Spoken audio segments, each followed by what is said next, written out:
Tamil Nadu BJP has called for an agitation in front of the headquarters of the TASMAC. After assembling there, during the agitation, they are having all the right to arrest the cadres or the leaders. But yesterday, some of the leaders, they were detained in their houses, and some of the leaders, they were arrested even while before they reaching the place where we have declared the agitation.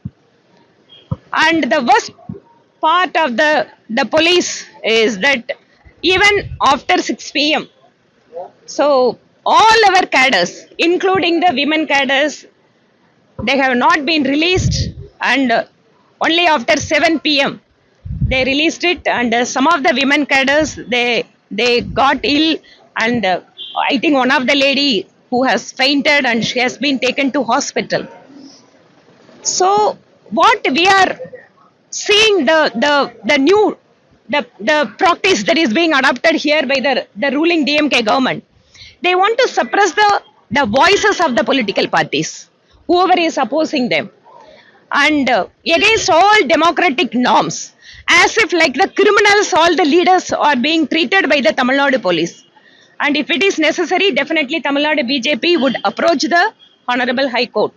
It is not a new thing that is happening in Tamil Nadu. If you could say that last more than 1.5 years, we are raising these issues in all the district, whether it is a rural or urban.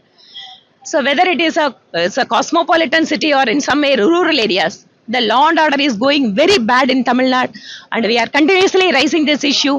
But our Honorable CM is living in his own dream in the name of a Dravidian model.